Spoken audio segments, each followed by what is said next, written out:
My name is Julie Plec, and I am the executive producer. So exactly, as EP, like what control do you have of what's going on in the show? Like, are you in with the writers? Are you helping look for locations? Like Everything what's and a day everything. in the life Anything of and you? everything. A day in the life of me is everything from writing, rewriting, sitting in the editing room, noting a cut, picking music, So you're kind of supervising every. approving wardrobe, choosing casting, signing off on location photos. You know, the whole Megillah. That's She the boss. the boss, co-boss, one of many bosses. All right, so I'm just gonna get right to the spoilers. Oh no. April 7th. What's gonna happen? Is that our first episode back? Yes, Yeah. tell us Know what thy you can enemy. tell us. Well, last we saw Isabel was knocking on the front door, Right. and one of the first things that comes out of her mouth is, "Hello, Elena. Nice to see you again." And for Jenna, who of course up to that point only, thought Isabel was dead, that sets off a problem for Elena and for Alaric, and how they deal with that is one thing, and of With course Jenna, how they do with it. yeah, how they deal with that with Jenna, and then ultimately, what is Isabel doing there? She claims not to care, but we've seen glimpses that she might. Elena has absolutely no reason to trust her, and Isabel's going to kind of come in, spinning a good tale about the danger that's on its way in the form of Klaus. And what do they do about it? And we've got Matt, who last we saw had kind of connected the dots about Caroline being a vampire, and that the death of his sister, which was vampire related, he's freaking out about that. So now he's kind of in the know, and where do we go with that? There's a lot of things changing and character relationships changing as we tee up the imminent arrival of Klaus. Well, and was it in Daddy's? What was that episode? Daddy issues. Uncle John, didn't he say if what Isabella's planning works, you won't have to worry about Klaus or something like that? He did say that. That's very attentive of you. So apparently it didn't work, right? Isabel is very smart, and they've been, referencing her research all year and the things that she knows. And so one of the things that she will come back and say is that she's been trying to track down Klaus, and maybe so that they can nip it in the bud before he comes to Mystic Falls looking for Elena. I love how there's Excuse me, guys. I'm sorry. I have a tickle in my throat that is not going away. it seems like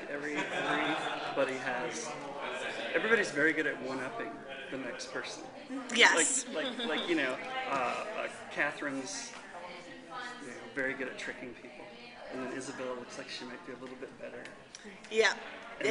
You can't really trust a vampire when all's said and done, or a human for that matter. Everybody's always going to, especially people like Catherine, they're always going to be looking out for themselves, or looking out for someone else that's more important to them than you.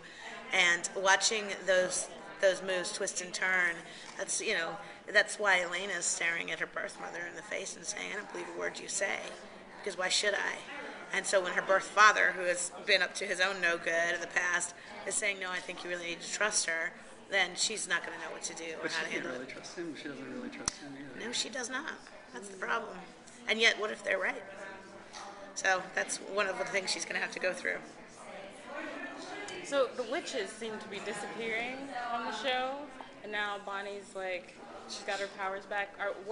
Can you tell us anything about what the witch angle is gonna? Well, Bonnie's importance in the final chapter of the season, which is the Klaus chapter, is monumental. I mean, forgive me for a second. I want to make sure we know where we've aired. She's kind of on her own now. Yeah, she's on her own. But as we've seen, the hint of what's to come is that Damon knows this location where all the witches died several hundred years ago, that if Bonnie could just tap into that location, the power of that those witches left behind, that she would actually be strong enough, maybe to be a good weapon in the battle against Klaus. And that's something that we'll be looking into right as we get back from the hiatus. Is can she harness this power? Can she use it to kill Klaus? Can she be strong enough? Like someone, because she's kind of had someone to guide her for a bit. Like she had her grandmother, and then she met new witches, and now they're gone. Yeah, well, everybody on our show, the minute they get comfortable in a mentor relationship, the mentor goes, that's part of, boiling it down to its basic human themes. You're not always going to be led through life by somebody that knows more than you do. A lot of times when you're young and you're scared and you've got all these things going on inside you that you don't understand, you just kind of got to get through them yourself. And she lost her most, sort of her solid mentor, Graham's, too early. And Tyler lost his uncle, Mason, early, and Elena lost her parents. I mean, Matt's mom is absentee. It's a recurring theme in our show that you're on your own.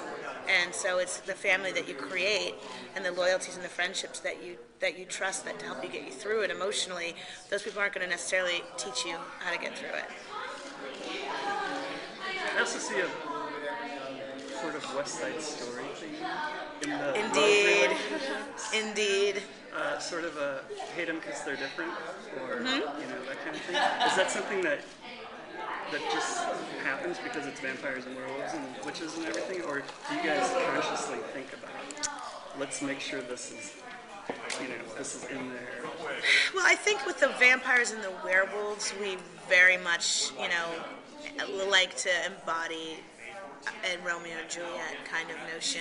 I mean, they are historically and biologically incompatible. And whenever you have a situation like that where the bite of a werewolf will kill a vampire, I mean, there's love that's got to come out of that. Tragic love. Single, and then okay. Yeah, great. So, yes, I mean, we start every story with what's the love story, what's the tragic side of the love story, what's the epic side of the love story, how can we make this as beautiful and poetic and yet also as painful as possible. And really that goes back to Shakespeare when all said and done. And that's how we like to begin. I mean, those are real classic things. There you go. Yeah, oh yeah. Yeah, absolutely. Family, loss, grief, brotherhood, loyalty. I mean, it's all rooted there. Thanks, you guys. Thank you so much.